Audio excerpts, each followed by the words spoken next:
এদেশে যত ইসলামওয়ালা আছে, ইসলাম চাই দেশে কোরআনের আইন, ইসলামের আইন চালু হোক। এই লোকগুলা কি ঐক্য এবং সমঝোতা আপনারা চান? এটাকে সমঝোতা আমরা করতে চাই। বাংলাদেশ জামাত ইসলামের সম্মানিত আমির জনাব ডাক্তার শফিকুর রহমান সাহেব শুরু থেকেই বিভিন্ন ইসলামী দলের সাথে আলোচনা করছে, আমরা বিভিন্নভাবে আলোচনা করছি। আগামী দিনে ঐক্য হবে, একদিকে ইসলামী ঐক্য যেখানে কোরআনের আইন চালু করার জন্য চেষ্টা করা হবে, সেই ঐক্যকে, সেই ইসলামী আইনকে বিজয়ী করার জন্য আপনাদেরকে চেষ্টা চালিয়ে যেতে হবে। পারবেন ইনশাআল্লাহ?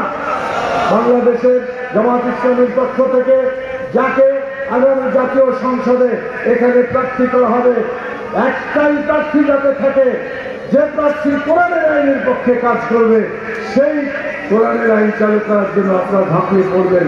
কি পারবেন ইনশাআল্লাহ?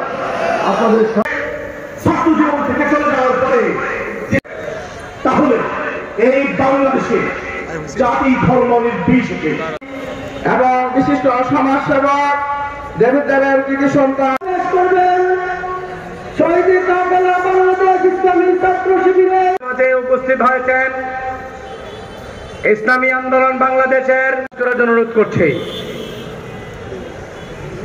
আসসালামু আলাইকুম।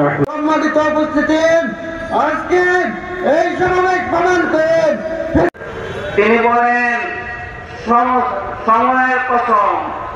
বাংলাদেশ জামাত ইসলামী আল্লাহ তাআলা আমাদেরকে তৌফিক দান করেন। আমি আসসালামু আলাইকুম।